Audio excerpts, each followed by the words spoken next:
Everybody, welcome to Webinar Wednesday. My name is Martijn Lofvers. I'm the Chief Trendwatcher of Supply Chain Media. I'm also the Editor-in-Chief of Supply Chain Movement, European Quarterly Magazine, and also bi-weekly newsletter, and a huge group on LinkedIn. I think we have 50,000 members all over the world. And I'm also the architect of the IT supply map. You probably know that with all the supply chain software applications in Europe. And this afternoon, we have a live webinar. We're going to talk about scenario planning in this volatile world and in the need of supply chain resiliency. So bear with me. I have with me an expert on this matter. So Ruud, welcome. Hi, Martijn. Yes, thank you. Thank you for having me today. So Ruud Verstegen, he's working at Galt. He has 20 years of supply chain experience on the vendor side, but has been talking to a lot of customers and is knowing what's happening in the world of supply chain planning and the supporting IT tools. And we'll discuss it during this coming webinar. So a few practical stuff.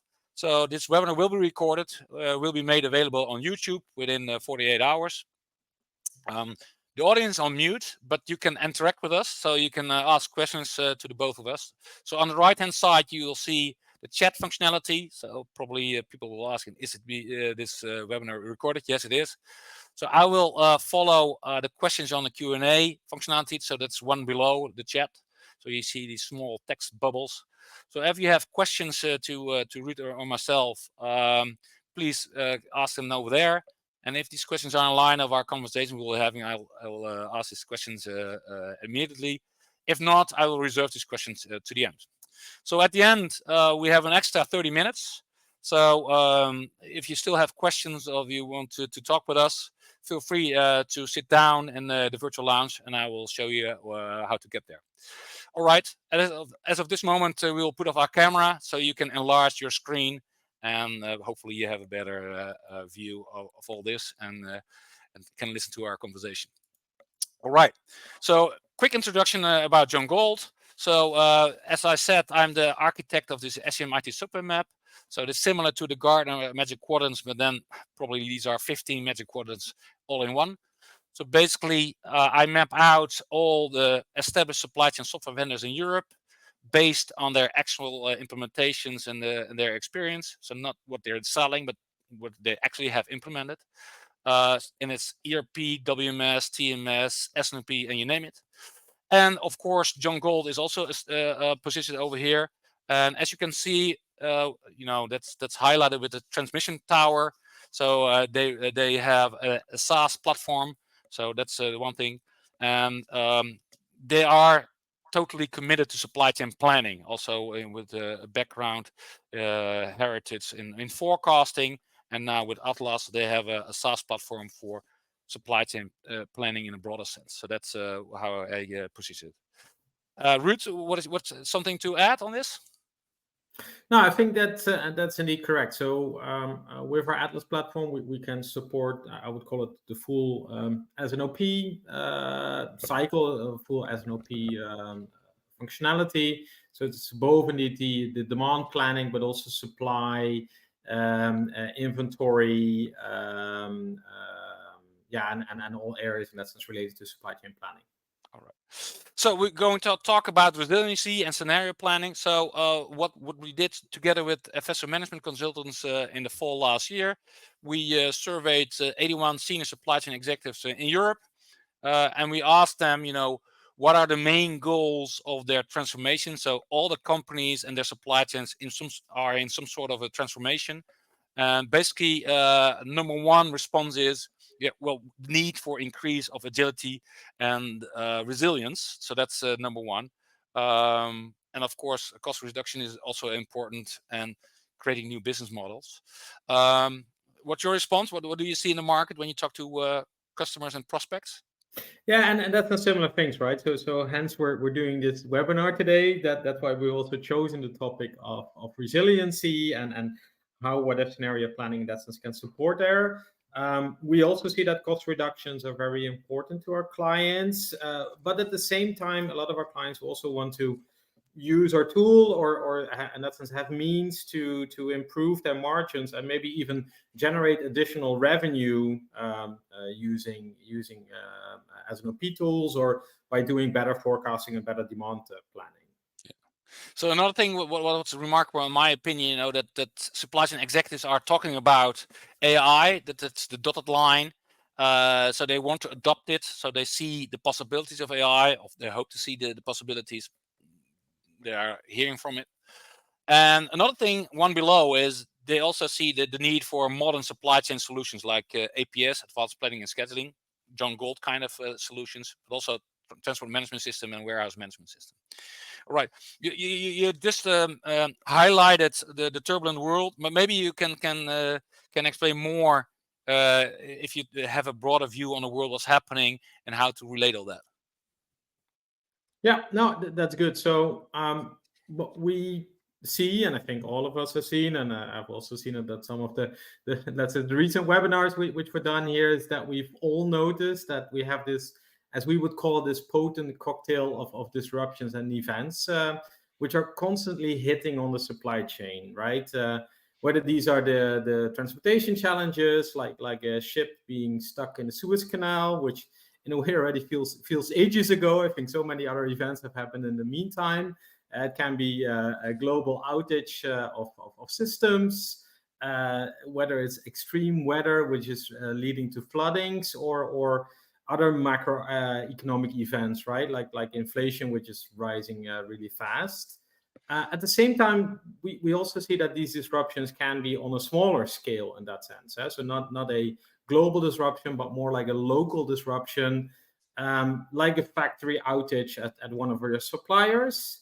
And many times we see these events maybe in a more, I would call it the negative light, but we also see, in that sense, positive disruptions or events. And that's why you see David Beckham in that sense here. So it can also be the case that a celebrity like David Beckham unexpectedly endorses your product, which then all of a sudden causes a demand spike, which you didn't expect. And yeah, no matter the size or the magnitude of these impacts, I think these are all signals that affect your supply chain, and in that sense can also cause a ripple effect.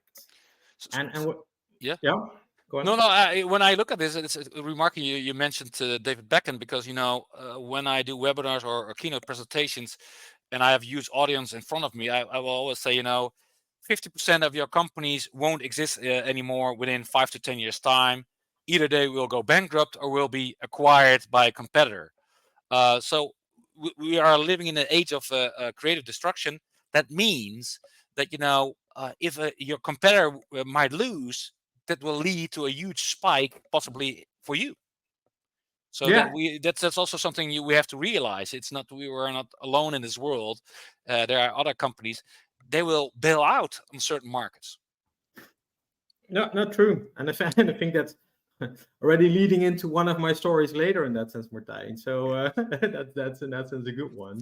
Yeah. And what we in that sense also see is that a lot of these disruptions can be in that sense very far-reaching, right? So with these global supply chains, it doesn't only impact you locally, but it can have far-reaching results. And that underscores, in that sense, for companies, the need to be more agile and to be better able to react if these type of disruptions happen. But even in that sense, a disruption again is not only a negative thing; it can even be a positive thing, and you can try to exploit them, and they can become opportunities for you as a company. Yeah. And the last picture is empty shelves. So in Western Europe, we have seen empty shelves of GDE Peach coffee in Western Europe. Now they are filled back again, but that could also be an opportunity for competitors. So what does it mean if you look at it in a broader scale? If we in that sense look at that in a broader scale, I think it in that sense makes sense that everybody's talking about resiliency right now, right? So while some of the hot topics these days they seem to be driven, and I think that's no matter if you're in the Netherlands or in Europe or in the US, by these ongoing tariff escalations, for instance. So even this morning It was Ursula von der Leyen who announced that the EU will now impose tariffs on the US goods. So if you as a company are dealing with the US or maybe having suppliers in the US, you see that these continuing changes are still there, and that also businesses expect that there will be further disruptions impacting their supply chains also in the future. And that's why you see this number coming up of 88%. So according to a survey which was published by the World Economic Forum, it's about 88% of all business leaders, they expect that instability to their business to some form of a global event will happen over the next 2 years.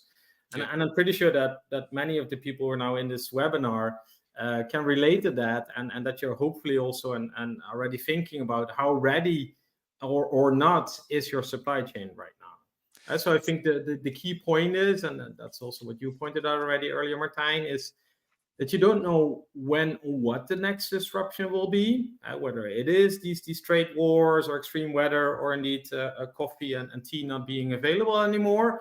But we do know that there will be disruptions coming in the future. And you could even say that the only certainty is that there will be a lot of uncertainty.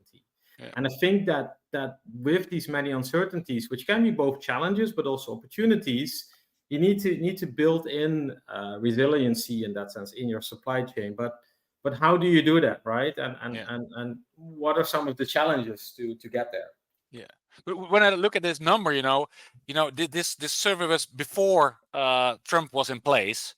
I expect, if you would ask the same question to this same audience, it will be 100% and not 88%, because we are all aware that things will be different in the next month to next years. Yes, but yeah. No, I agree with you, Martijn. Yeah. So, but I think we talk about supply chain planning. So my question would be, how do supply chain planners deal with all this? Yeah, and there we see in that sense some challenges, right? So before I joined this webinar, I had a discussion with you, Martijn, and also with your team. And I think we got some interesting data about the functional roles of the audience. And not to a surprise, of course, we have a large group across the supply chain arena. So whether it's supply chain managers or supply chain directors, even that's in some planners, but also people in finance and procurement and logistics. Mm-hmm. And I think regardless of the role that you're in the supply chain, I'm pretty sure that many of you and your teams are currently facing some of these challenges as we've listed them here, and also these questions which are listed here in this slide. And I'm pretty sure also that one of these challenges, especially given all this uncertainty we just talked about, is to, in that sense, to build resiliency in your supply chain. Maybe it has been asked by your leadership team to build a plan for resiliency, and then everybody sort of starts staring at each other. Or it can, of course, also be that you have these unexpected events coming up, a new PO coming in from a new customer, and at the same time, maybe materials are running late.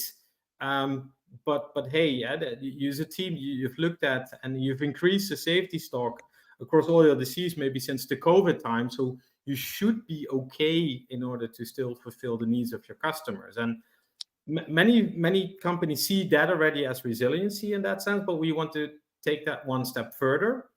And I think we can all agree that regardless of where you sit in that supply chain and what your role is, that there are many challenges that continue our impact to impact our ability to make these good decisions.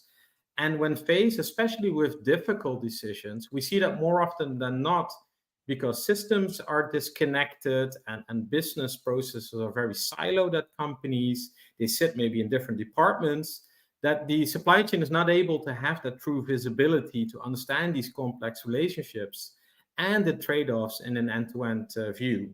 Yeah. So when I look at this, we talked about, we highlighted the decision-making process of sales and operations planning. You have, your monthly cycle of 4 sessions, starting with product review, demand review, supply review, and then financial review or reconciliation. But in spite of this process, this slide of the challenges, whether it be a supply chain planner or a controller or whatever, is quite recognizable. So I think yes, an S&OP process is still in need, but then again, you will see still a lot of these kind of challenges happening when you look at this slide with all this questions. So next, how should you deal with all this? How to make a difference? Yeah, what we see there is, and we speak, of course, with hundreds of companies around the world who are facing all these different varieties of uncertainties, and indeed also need to implement at their company. So I think indeed, yeah, we've established that there are a lot of uncertainties, but maybe let's now start talking about how, by using scenario planning, you can seize and take advantage of these challenges to in the end drive resiliency and agility and even transform these challenges into opportunities. Mm-hmm. And for this we see in that sense 4 important pillars which are on the slide. And the first one is that we see that scenario planning will help you to accelerate decisions. So if it takes you hours or days or even more to create an answer to certain questions, I'm pretty sure that your competition will be much more ahead of you. And we see that for many organizations that their systems are very static, that their processes are siloed, and that's where S&OP, for instance, already helps to break down those silos. But at the same time, that their decision making is slow and inefficient, and this prevents them from responding quickly to these changing market conditions. So they need to make the decisions at the speed of business while accounting for real world realities. Second of all, and that's the second pillar, is that effective scenario planning removes the guesswork and keeps you focused on real outcomes. So far too often we hear planners that they say that they have a feeling or that their intuition tells them that they should do something. But businesses move way too fast to make decisions based on a guess. And that's maybe also I'd say that it can even create a lot of uncertainty in that sense. So the insights should be data driven and the focus on the outcome needed to move the business forward. The third pillar is end-to-end visibility. Today's planners also need to identify that these decisions that are the most critical to capitalize on opportunities or to mitigate risks, while taking into account changing circumstances, events, data, and even other stakeholders in the network. So these decisions, they do not exist in a vacuum. They are all part of a broader network. And what these scenarios enable them planners to easily bring in all the data from both internal but also external sources and have the full context to make the best possible decisions in a quick manner. And I think the fourth pillar, and let's not forget about that, is that you need to embrace uncertainty. Like we said before, right? 88 and maybe 100% of the companies expect that there will be changes and events coming up in the next 2 years. So you can't hide from these disruptions or events. And nor should you, we think, because as many of them can also be turned into opportunities. So if we avoid talking about the potential challenges, we believe that we will never take the time to understand them and have a plan. So the point there is to get out there in front and be ready and not surprised and caught off guard. Yeah. And in that sense, John Galt Solutions, we're enabling companies to leverage these more dynamic decisions, because this then provides then clarity to the context and the benefits and the trade-offs, which in the end leads to better choices, and those decisions can also be made faster and more dynamically with higher quality outcomes. Yeah. So a lot of companies, they want to become more agile. That's depending on the supply chain. Maybe they have a Far East driven supply chain and at the long lead times, etc. But I think your main point here is we should compress decision making lead times, and in the same time we should be able to develop more scenarios, run more scenarios, and see more options, and then pick from that. Yeah. Could you translate it into a more practical sense if you want to highlight different scenarios? Yeah. And I think a good example, or in that sense, to make it more practical, is to maybe take those 4 elements I was talking about before, and put them into practice in a way which is most of us, I think, are familiar with, which is getting the driving directions, right? So our office of John Galt is in Amsterdam, and I have some colleagues in Rotterdam. So this is a good example relating to me in that sense, because if I go from Amsterdam to Rotterdam, I can, of course, take the train, but let's say for today, I'm going to drive there. Mhm. And I think both Martijn, or at least I am of the age in the past where we had this static paper map. So when I Yep. would go on a holiday with my parents, and we would go to either the south of France or we would drive to Austria, we would take this big map, these Michelin guides, we Yep. would open them up and we would see, okay, what should be the best route to drive there. But then all of a sudden there was maybe a road blockage, or there was construction work, or we ran into a traffic jam and we want to reroute. Or the other thing is you always needed to buy new maps each year because they were always outdated in that sense. Yep. So the next step, I think, in the process was that we got these printed directions, right? I could go online. Both of us were Dutch, so I would go to the ANWB.nl website and I would upfront print out my directions for the day, which was already a nice step forward, right? Because at least I would know what the latest route was, and that was all up to date. But it still lacked a lot in that sense. And nowadays, in that sense, we have Google Maps, in which I can incorporate a large number of different data points, such as what is the probability that there will be traffic or even a traffic jam at a certain time of day, right? So if I drive in the morning, the chances that I have a higher chance of a traffic jam than if I drive at noon, for instance. Yep. But I can also see other things like if there's any police checks. There's so much more data points in that I can take into account. And for instance, here in this example, what you see is that Google provided me 3 scenarios to take me back to Amsterdam. And I can select these different route options, and you can compare those to my levers in my scenarios to help me see what happens if I, for instance, select the option to avoid the A12, right? Because I know it's always traffic jams there. At a glance, I can quickly see which route will get me home faster, and looking at the map on the right, Google will even provide me details on which route is the most carbon friendly, where we expect traffic, and many more. So this will allow me to evaluate these different trade-offs. Do I want to get home faster, or do I want to reduce my carbon footprint, but maybe get home 10 minutes later, right? And this, I think, already in a way shows that not all of these scenarios are created equal. No. If you translate it into supply chain, it's cost, cash, and service, and now also carbon. There's alternative, which scenario you would choose depending on your business strategy.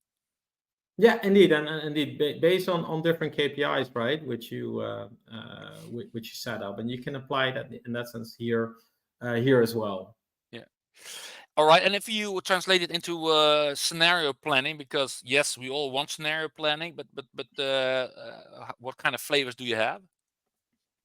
Yeah, and I think that's a nice leeway. Like I already said, not all the scenarios are created equal. So if you compare it, on the left-hand side, you see these more traditional what if scenarios, which you can see as sort of the print directions.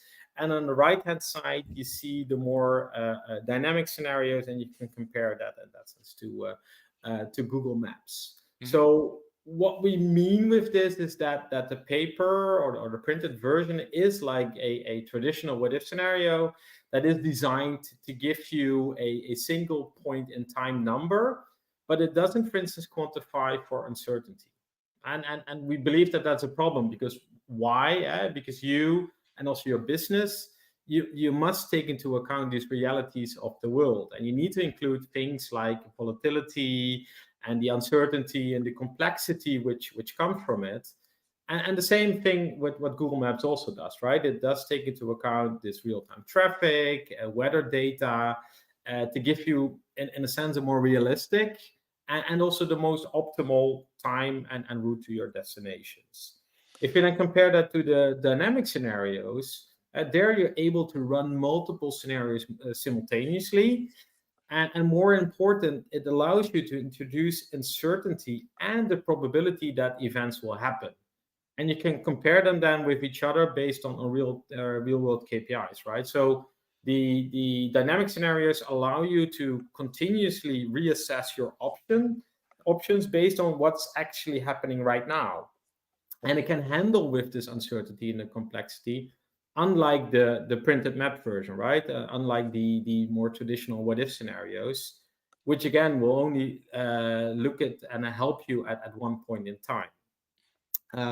Next to this, also in the dynamic scenarios, by using AI, you can quickly make sense of the high volumes of data to find the relationships between this data and to transform them into usable insights, as well as understand the impact of a decision on future outcomes. And I think lastly in that sense, and that's also a big difference again between these traditional scenarios and the dynamic scenarios, is that the dynamic scenarios enable you to model the end-to-end and also the connected ecosystem, including things like your supplier networks. And everybody is working together to bring in multiple data points, whether this is from internal data, from internally at your company, like CRM or ERP systems, but it can also be external data from your suppliers, your customers, but you can even incorporate market or social media data into your plans to get this true end-to-end visibility and to evaluate the trade-offs. If I look at this, 5 years ago to 10 years ago, when we talked about scenario sales and operations planning, we talked about one number planning. We want to have one number because then we have a better discussion in this S&OP cycle. But nowadays, we don't want one number planning. We don't want different. We want a portfolio of scenarios to choose from. So I think also maybe the traditional way of thinking is a one number planning, and maybe we discuss which one would be the one number to discuss and what to do next. And now, maybe also because of the capabilities of IT, we can more easily create scenarios. We are leading to this dynamic world, like the Google Maps world. Yeah, indeed, and in a way, it's also we see that also as a journey, Martijn, right? So as you said, now you've got the tools and the capabilities in that sense to do that, and you didn't have that in the past. And that's indeed the same analogy with in the past you didn't have Google Maps to help you guide there, so you needed to rely on static paper maps or on the printed directions. And again, to make that analogy to scenario planning, now you have all these capabilities in that sense. Yeah. There are tools out there which enable you to do that. At the same time, it can also be, I can imagine that if you're currently maybe still using Excel or the ERP system to do your planning, that it can also be quite frightening in that sense, right? So how do I get started with this? Yeah, maybe we should talk more about an evolution of to get to scenario planning. Yeah, indeed, right. And in that sense, yes, it is an evolution, right? So it's the same evolution as getting from this static printed maps to dynamic real-time directions, which allow you to pivot quickly. The same is also in that sense we see with the scenario journey. You start at a certain level of maturity and move to the next level again as the tools and also the capabilities within your company improve. Shortly, I will go through a few use cases later on, and I will also walk you through a sample playbook, which are showing some of the elements to start looking at how we can pull on these multiple levers at the same time, and measure then also the impact of these decisions and also the probability of them happening. Other use cases that will focus on building resiliency and stress testing your supply chain to identify these weak points. However, we also see that there are also some fundamental, and you could call them more the traditional scenarios in that sense, which are on the left, which we believe everybody should be running. And examples of these more traditional scenarios are, of course, like what if one of my tier 1 or tier 2 suppliers has a fire in the factories? How will this affect my operation, right? How will this affect my flow of goods coming to my factories? Again, this example we had earlier, what if I have a demand spike overnight because David Beckham endorsed one of our products? Or, and I think, again, very, the subject which is happening on a day-to-day basis, what's the impact to our costs if these tariffs would drive up the price of a key raw material which we're maybe sourcing from the US? Mm-hmm. You need nowadays, you need to have quick answers to these questions, and the point I'm trying to make here in that sense is, no matter where you are in this journey, whether you're still on the left-hand side and experimenting, or in that sense, starting with traditional scenarios, or you're already on a higher maturity level, and being already more resiliency focused, the key is to get started, and only this way you can evolve from in that sense, from the left to the right.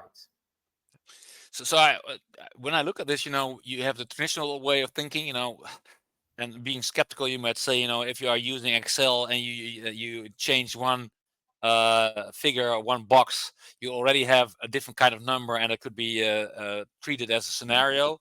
But basically, in the middle, you see already, when you talk about resiliency, where do you need it? Where do you see opportunities, and where do you expect challenges? And on the right-hand side, internally we are using AI, Gen AI lately, more and more within supply chain media. I think that's the environment you mentioned with social media. When you take into account this kind of external data, you are more experimenting with external data to use in your scenarios. Yeah, we even see examples in that sense. That's where Gen AI potentially comes in. Is indeed that you have in that sense crawlers on social media who are tracking if some of your products are maybe mentioned in that sense there, which Mm-hmm. could be a leading indicator that that more people are talking about it, which could lead to increased demand. And how do you deal with that, right? Yeah. And okay, then you're really experiment driven, but it is possible already these days. Yeah, and I also see a lot of cases that companies are scraping prices of competitors or for competing products. What does this price changes affect your business? Look at what's happening in the coffee market in Western Europe, because GDE Peets did not resupply some supermarkets. These are things you can scrape, and then of course you have to check what is the impact for your business, and then you're more on the right hand side in the experiment driven environment, I guess. Yeah. And maybe to put a framework on all this, do you have a certain playbook for this? Yeah, and that's yes. So we call it in that sense. You need to build that resiliency muscle, and I think as in order to do that, one of the initial steps is to start building this playbook of different options. Here's an example, and I will not go through all of these in detail, but here you can see an example of how this works. So on the left, you see a set of strategies. And in this case, and also again, given this morning's news from the European Union to mitigate the impact of tariffs. Mm-hmm. As we move to the right, we start to identify the elements that support that strategy and how we can make it a reality. And if we then look at the time horizon, it will impact, and in the end, also at the level of effort required to execute this. Mm-hmm.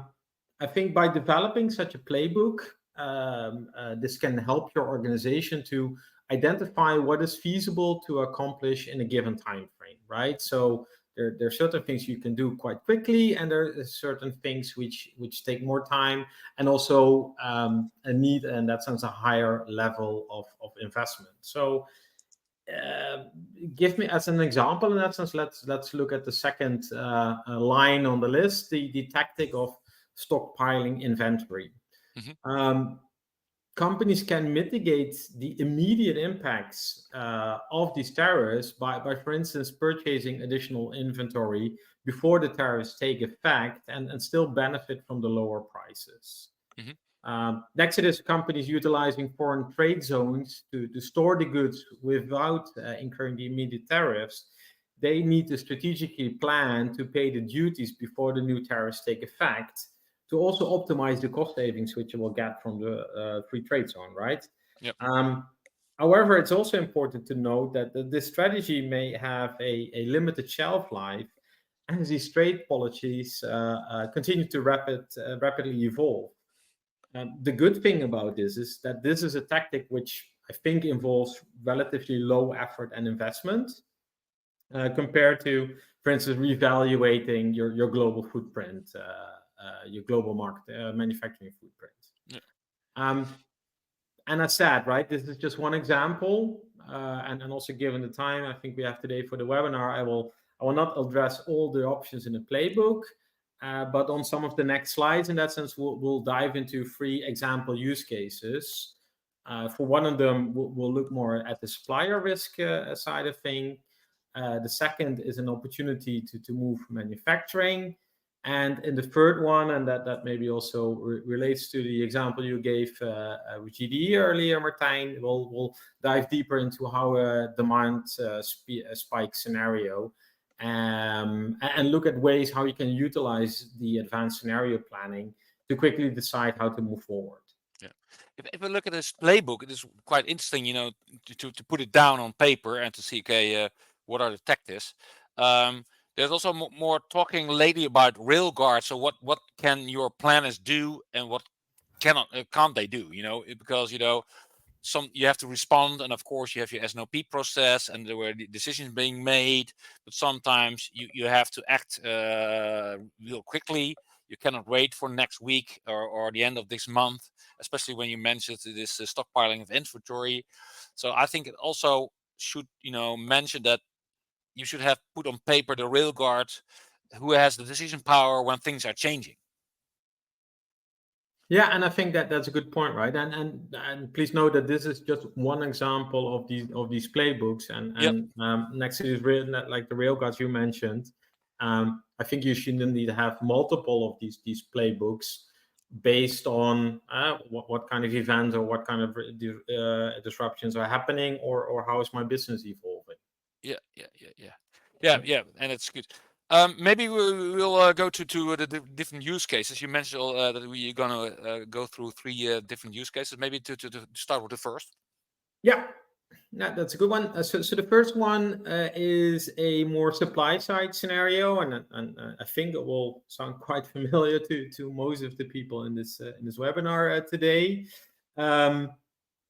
There are all kinds of ways of how to use the what if scenarios on the supply side. So what if the cost of the material change? What if one of my primary suppliers has a line outage and therefore limited production output? How do I go about filling that gap in supply? And first, you need to identify what your goals are for this, right? So how will you measure and decide what the best option is for you? It's more than just getting that part to your factory. You have to keep in mind all the costs and maybe the additional lead times. And you also need to think about how this change will potentially impact your service levels towards your customers. Right, and in this case, one strategy you could use is to identify alternative suppliers. So now let's say I've identified 3 suppliers who can provide me that missing piece.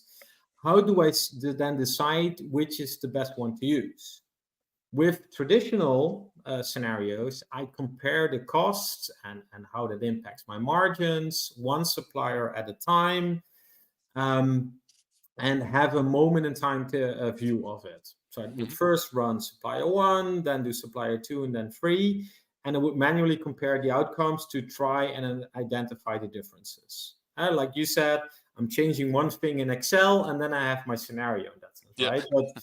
But if however, we believe that scenarios are far more effective when you can model these multiple options simultaneously and view the effects on your entire end-to-end supply chain, and not only looking at that one part or that one piece in your supply chain. So the ability to model and view multiple scenarios at once means that you can make these comparisons happen in a fraction of the time you had earlier. So now we can see that supplier one maybe has the lower cost per unit on component level, but the lead time increase may not fit for my needs. Supplier two may have a higher unit cost, but because they're closer located to my factory, the transportation cost savings outweigh those additional costs. Mm-hmm. But what we then see that additionally with these dynamic scenarios, I can even use that to explode my bomb and discover that supplier three also offers another component of my product. And if I switch both products in that sense, or both supplies to them, I can get a bulk discount, and at the same time combine the transports of the two parts together in one transport, and therefore save even more costs. Mm-hmm. So you see that the scenarios only serve you when the trade-offs and those end-to-end impacts are clearly distinguishable, right? And if you're running 5 options individually and then having to manually compare all of them, it will take you too much time. And what I see in my experience in that sense is that companies say that takes us way too much time. So therefore they settle by just doing one comparison, right? Just have one supplier and see if that fits our needs, if the costs are not too high, and then just take it. But using the dynamic scenarios, you can start playing with these different alternative options as well.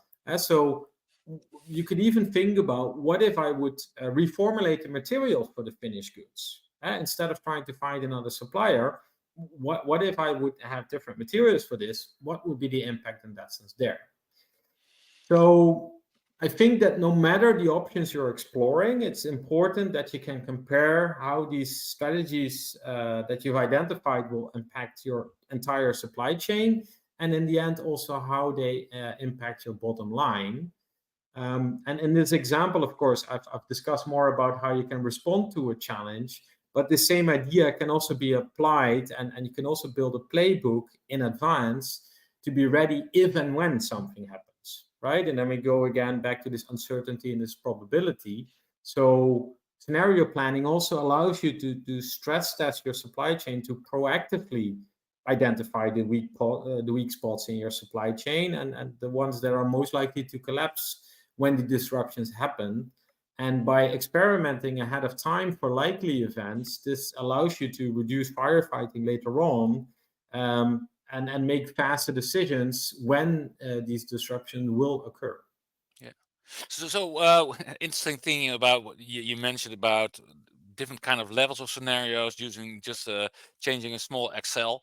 I'm a film buff myself, so I see scenarios. Okay, you have different film scripts, and you scripted one possibility, and that's one scenario, or a different kind of script, and you're mentioning a different kind of script or different kind of situation where you combine alternative elements, parts from another vendor. So you have to think in scenarios also different kind of scripts of a different environment, just not changing one element, but creating a whole new script. Before you get to the next use case, there is a question, a comment I would like to introduce. So suppliers are dynamic and are providing unannounced discount services on contact. And then the question from the audience, is the no-touch simultaneous approach threatening to kill your advantage? No, and I think that maybe even leads into the next, in that sense, example, because you can, in that sense, you can take that into account, and you can even incorporate that in your scenarios, right? Yeah. So if in that sense, even if there's an unsolicited proposal from one of your suppliers to make a change, you can quickly assess what will be the impact and see if that benefits your company, your supply chain, or not. Yeah. And I think the no touch, I think we don't get in a world of no-touch supply chain scenario planning or supply chain planning. I think, the humans will remain in the loop, but hopefully with this kind of tooling, you are more apt to have a better oversight. What are the different scripts, and what does make more sense, and then come to different kind of decisions, whether it be on costs, whether it be on carbon emissions or better service. So I think this will help you to have more scripts available to choose from. And well, the audience, the person from the audience is right. There's also suppliers who are responding, but then again, you can incorporate this. You mentioned the next use case. There's a lot of talk about reshoring, onshoring, whatever. So maybe you can highlight some things about this kind of scenarios. Yeah, and I think that also in that sense leads in not only to the question which was asked about maybe one supplier on the product, but it can also be in that sense used that if, for instance, one of your suppliers approaches you and says, okay, we can reduce your manufacturing costs by X, for instance, 8%, by, for instance, shifting the production from China to Vietnam, right? So in this example, let's pick up the plant and put it down somewhere else.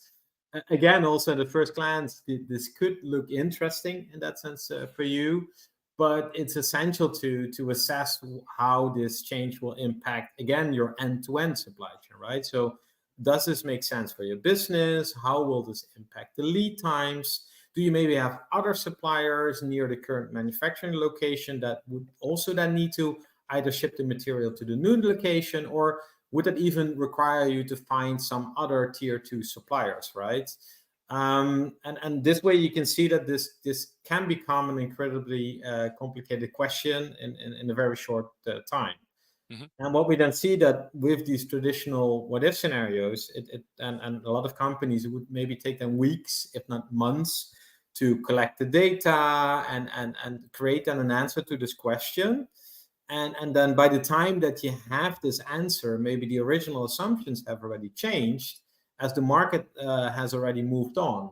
So what we believe is that through more advanced scenario planning capabilities, you can model these different scenarios even in minutes. And in parallel, you can identify the potential opportunities, but also risks associated to it, to enable you to make quick and informed decisions and take out the guesswork. And then that's I think similar to the answer or to the question which was asked earlier, and like you already said, Martijn, we do not believe that then it should be no touch and the system decides it for you. No, the system provides you the different options and gives you the different outcomes and will calculate it for you, and you as a planner can still take the decision whether you want to do that or not. And it's important to see, I think this picture is related to the Pixar moving Up, where you have this house with the balloons and now it's a factory. So I think, and that's also related to film scripts or scenario. I think that companies should be more aware that, there's a whole world outside that's impacting their business. And in this kind of ecosystem or in this world, you have to have different kind of options. But maybe I think what you are saying, with scenario planning within a tooling environment, it should be more with all the elements you have in supply chain, with lead times, what our other suppliers are doing differently than just supply chain planning. Okay, let's forecast 20% more what would happen. So that's more the traditional way of thinking. I think what you are painting with all this use cases is a broader sense of scenario planning with all the related stuff. Yeah, and I think also in the traditional way, many times scenario planning is only seen from a supply side point of view, right? So, what if my supplier cannot provide the products, or what if I would shift from offshoring to nearshoring? Yeah. But we see that what if scenarios can also be used in a more positive sense. So, what if I would get a spike in demand, and how should I react to that? Yeah, maybe you can explore this use case further here. Yeah. Yeah, so an example could be, like you said earlier, Martijn, a competitor who cannot deliver their products, maybe because of a fire at one of their factories, or maybe they have an out of stock situation, or again, somebody who's endorsing your product. And that moment you want to understand how much can we produce additionally, right? By, for instance, pulling production forward, or introducing overtime or additional shifts in production. But this will probably also introduce additional costs, in that sense, to the product. But at the same time, additional demand, demand and supply, we all know that it can also enable us to increase our prices. Or like you said earlier, scraping off the prices of the market and see how you should react to that. And that then involves understanding what is the price elasticity, um, and what the price elasticity might be in that sense in the customer base, and experimenting with these trade-offs and options that we might have to increase the price. We know that we're probably going to lose maybe some of the additional sales if we do that, but the possibility is that also that the price increase is going to be better for us on a gross margin level, and then it's a viable trade-off, right? So let's maybe start out first. How do we actually identify that price elasticity?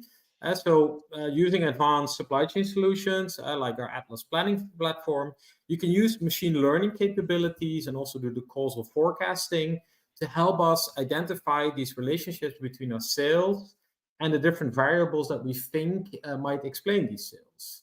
This could be a number of data streams, again, both internal and external. In this case, pricing is going to be an essential data point to bring in, and especially also how much our pricing has changed from period to period, or how much our competitors' pricing has changed from period to period. And this can then be essential to understand how significant a price change may be in causing some of these changes in demand. What we're then able to do once we've have that price is to determine the elasticity, again using machine learning. So once we understand where the breakpoints might be, that gives us then the ability to experiment with different demand scenarios and see the effect that volume change might have on a gross margin, because we also have our sunk costs and other things there. So if we're just looking at things from a gross margin standpoint, we can build a scenario where we don't increase the price and we say, okay, let's absorb these additional costs, and it's going to have a X million dollars of impact or X million euros of impact on our gross margin. But an alternative approach can also be that we're going to offset that price increase. So again, looking at a scenario that has a decrease in additional sales volume, but it will increase in that sense our price level. So what this allows us to do is to do, based on the price elasticity, is see the impact on things like revenue, cost, and margin, and then using additional scenarios to customize whatever level of details and adjustments that may apply across, again, volume, cost, and price. Of course, this is one example. There are many additional options of how scenarios can be used to explore your demand side strategies as well, like product promotions and more. But I think this gives you an idea of how you could use alternative scenarios and see what the effect of those will be likely on both customer demand and more importantly, also on profitability. So when I listen to this, when things are happening, you have a cause and effect, and then you get a different kind of situation or a different possible situation. So basically, with the real scenario planning, like you are supplying with your Atlas platform, is you create a different kind of script, a different kind of scenario, where it's not just one thing that has changed, but the whole world has changed, or the whole setting of your business has changed. And maybe that's something of a new concept and a new proposition, because scenario planning looks like you are planning what is the alternative A, B, but basically you are talking about business sense, what could be an other business kind of scenario, and then you have a different kind of conversations internally what to do next, especially when you have a possible demand spike, and that could lead to the other cause and effect, ripple effects, positively or negatively. Yeah. Or you can see what is the combination of what are the driving factors that impact, in that sense, these changes, and not looking at them one at a time in a singular form, but look indeed multiple of those, and then see which one has the biggest cause effect, and which ones don't, or what if I would combine these two changes? What's the effect then? Yeah. So maybe leading to the end of this webinar, maybe we have 2 slides. We talk a lot about stress testing. So maybe you can explain more what you mean with that. Yeah. Now, I think, as we said before, right, scenarios are not only there for reacting, but also for being proactive in that sense. So thinking ahead at what the challenges or opportunities that may occur, that allows you to stress test your supply chain and build out your playbook of options, or start investing in more long-term enhancements, but start in that sense right now. So if you look back at the first 2 use cases we presented, you can do stress testing through scenario planning to then identify the weak links in your supply chain that are likely going to collapse due to disruptions. And then companies can start building resiliency and gaining competitive advantage by stress testing their supply chains, but also exploring and exploiting opportunities before an event will cause a disruption or even a ripple effect. So stress testing, I think, provides us then the insight into the profitability, into inventory levels, and other crucial metrics to see if your supply chain can withstand such an event. And by doing this, experimenting upfront with alternate supply chain configurations, or different sourcing policies, or incorporating price increases and other of these operational levers, that will help you to identify the best path to reach this greater resiliency and efficiency for your multi-tier network. So here I've outlined just a few of the outcomes that companies achieve through scenario planning, and that test the limits of their supply chain and try to find the cracks before they cause these real world problems. And this will help you to reduce firefighting and make intelligent decisions quickly, all while being on the same page across the company in that sense. And by having a playbook of potential scenarios, as presented before, you can also understand the risks before they are happening. So this way you're not reacting, but you're anticipating, you're being proactive. And in that sense, we all know that those points in the supply chain where things tend to bottleneck, and it's quite powerful to identify those choke points in advance and then develop strategies to overcome them before they escalate into even major disruptions. So I think, as I pointed out earlier, it's critical to stop guessing and evaluate your options based on data and insights. And there are powerful tools available like Atlas that utilize an AI to find the hidden patterns in our data. And these hidden connections and the leading indicators then provide us the ability to stay ahead of potential events and even enable you to take advantage of the potential opportunities that arise during the volatile times. So, there was a comment earlier in the chat from one of the audience saying, you have, resiliency at number 1 as a goal and the cost at number 2, and maybe they are at odds. I think, resiliency, there are different ways to create resiliency, like you mentioned. And I think, I see resiliency also as an insurance element, and that comes at a cost. But if you only look at cost, you maybe you were fooled, or you are tricked by some sort of disruption. So I think resiliency is giving you more options. So when you are insured, you have more certainty, and you feel more comfortable to take some risk, or to take some opportunities over there. And maybe that leads to a saying by a former Formula 1 driver. So take it away. Yeah, I think you should, in a way, also look at it differently, right? So if you only look at risks, you will not look at the opportunity side of it as well, and it will not help you to seize the opportunities and advance when the opportunity arises in that sense. And that's what I like about this quote, right? It says you cannot overtake 15 cars in sunny weather, but you can do when it's raining. And in a sense, you can say, yeah, rain is a risk, but you can also take it and seize it as an opportunity. And both Martijn, you and I were both Dutch, so I think this is also a quote which could have been said by Max Verstappen. He likes to drive in the rain and overtake a lot of cars. And the same you can do as a company. During volatile times, you can just look at it as a risk, but you can also look at it as an opportunity and see how you can outpace your competition. And even when you have a sailing competition, everybody can sail when it's nice weather, but you will see the winners are the ones who'll have a better opportunity to sail within a storm. And now economy wise, we are living in a storm, so I think those are the ones winning. All right.